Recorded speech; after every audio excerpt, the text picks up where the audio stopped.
Creating an emotional AI film is honestly still a challenge for me. When there's no dialogue, the image has to tell the whole story. I tried to capture a specific inner feeling in this next sequence. Watch it and tell me honestly, did it land for you?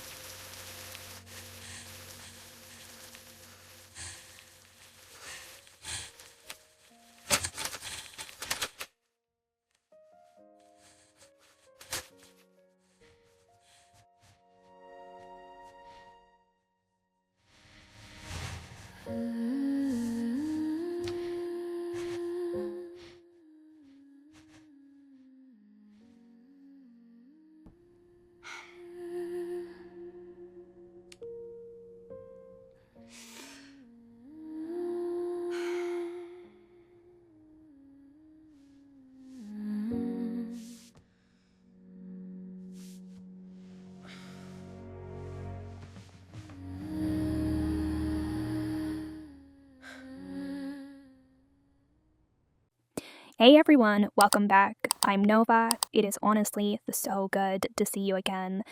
I've been spending a lot of my time lately just trying to bridge that gap between the AI looks and real human emotion. Today, I'm sharing my full cinematic workflow, specifically how lighting and camera angles can make or break a scene. I'm going to show you how to keep your characters consistent, how to choose the best lighting and angles, and then how I bring it all to life using Kling 3.0 Omni. I'm using Pollo AI today. It's an all-in-one platform where you can basically go from a single prompt or an image to a finished clip in just a few clicks. What's cool is that it has built-in templates and tools that make it easy to test ideas fast.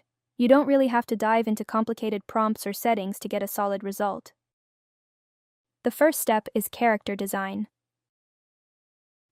For this film, I knew exactly how I wanted her to look. Mixed Asian European features, blonde hair, and a simple lace pajama set. I really wanted her to feel human and vulnerable. To get this started, I just had an AI generate a detailed character sheet prompt for me. But to get that ultra-real look, the key is actually in the details you might normally overlook. I always make sure to describe things like visible pores, natural skin texture, and even the tiny veins in the eyes. It's those small things, like a natural hairline and subtle light reflections, that make the character feel like a real person. I also keep the background plain so the AI can focus its processing entirely on those character details.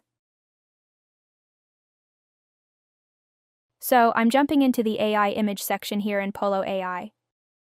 You'll see a bunch of different models available, like Flux, Midjourney, and Wan, but I usually stick with Nano Banana Pro. In my experience, it's the most reliable for keeping a character consistent across different shots. I'll paste in that character prompt we got earlier, set the aspect ratio, and hit generate.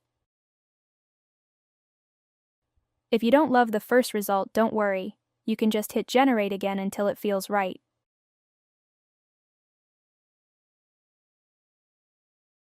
From here, I just move through the different angles using that same base prompt. You can generate each angle one by one, or just ask for a full character sheet in a single go. And here's the finished character sheet. Having her from all these angles, front, back, close-ups, is so important. It gives me a solid foundation to make sure she looks like the same person in every single shot of the film. Characters locked in, so now I focus on the story. I found simple is usually better, so I just use 3 pillars. First is the theme or setting, like, is this a sci-fi world or a quiet modern-day room? Then the main elements, and finally, the mood or tone. I tell it if I want it to feel heartwarming, mysterious, or a bit dark. It's the easiest way to get the AI on track without over-explaining. Then I ask it to break the idea into 3 scenes. I always look for 3 things: where we are, what's happening, and how the character feels at the start versus the end. It's a solid blueprint that keeps me from overthinking. But for this specific film, I actually already had a few scenes in mind. So instead, I fed my character image and my rough plan into an AI, just to see some different perspectives. It's a really helpful way to light up your own thinking and see angles or ideas you might have missed on your own. To build out the actual scenes, I just reference 2 things: my character sheet, and those scene prompts we generated earlier. There's a bit of a difference depending on which model you use. With Kling 3.0 Omni, you don't actually have to create every single frame. You just give it a starting point and it handles the animation for you. With most other models, you'd normally have to build each scene frame by frame. Camera angle is everything. It literally changes how the audience feels just by moving where the lens is placed. Let me show you what I mean. Take this scene. A low angle makes her look like a hero, powerful and determined. But switching to a high angle suddenly makes her feel like prey, small and exposed. Eye level is much more intimate. The panic is right there with her. For a professional look, the 3/4 shot is the way to go. It's versatile because the expression, the movement, and the environment all show up at once. And a Dutch tilt makes the whole world feel off balance, like everything is falling apart. Sometimes the initial generation doesn't capture the exact perspective you're after. This is where the angles feature comes in handy. It lets you test different views without having to start over from scratch. By uploading the image and choosing a new angle, you get a variation of that same moment from a different perspective.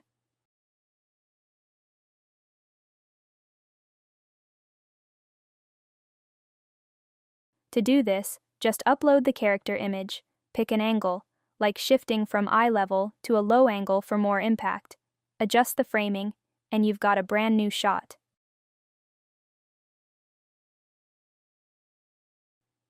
It's a great way to maintain continuity and explore different compositions before committing to animation.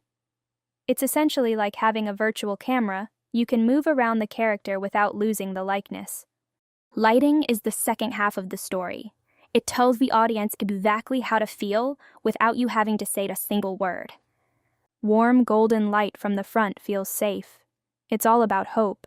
But shifting to a cold blue from the side immediately changes the mood to one of fear or isolation. Then there's split lighting. Using blue on one side and orange on the other creates a sense of uncertainty.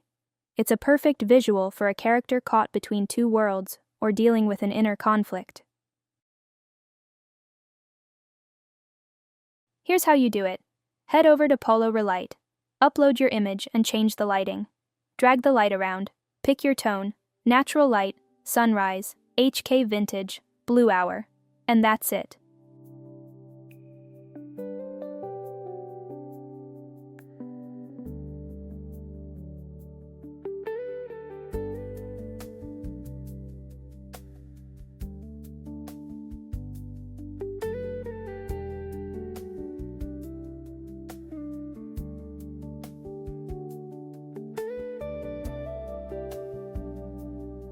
Animating the scene using Kling 3.0 Omni is straightforward. You upload your character image and break your story into multiple shots. Once the character image is uploaded, the @ symbol is used to lock her in so she stays consistent. From there, it's just about breaking the story into specific shots. For this sequence, the breakdown looks like this: a wide shot of her running, followed by a medium tracking shot, and then a tight close-up on her face.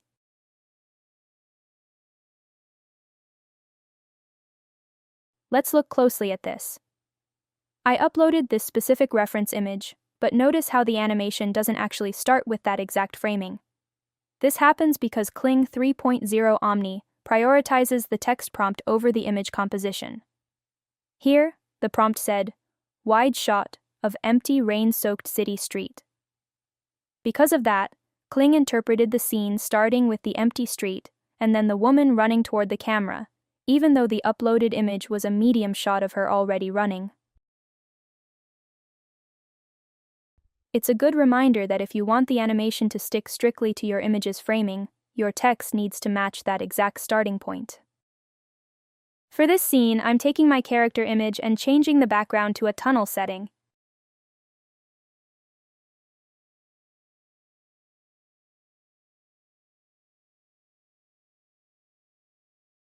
Let's look at the logic behind the edit. Shot 1 is a medium shot to establish the scene. You have to set the stage before you ramp up the intensity. Shot 2 cuts to a close-up. This is where we stop just watching and start feeling her panic. Shot 3 goes even tighter on the lock to peak the tension. Shot 4 pulls back to a medium shot to show her movement and release that pressure we just built. Shot 5 is the finish. For the first 2 shots, I use medium and tracking shots because there's movement. She turns and slides down the door. You need a wider frame to show physical action. For the final shot, I go close up to show emotion on her face. And I use split lighting, warm amber on one side, teal-green shadow on the other, to show her internal conflict. Before I head out, I want to quickly show you Pollo Motion. It's a lifesaver for creating motion graphics fast. You just describe what you want in simple language, mention your font, your color palette, and the vibe, and it handles the rest. I've put a link in the description so you can try it for yourself. Thanks so much for hanging out and for all the support. It really means a lot.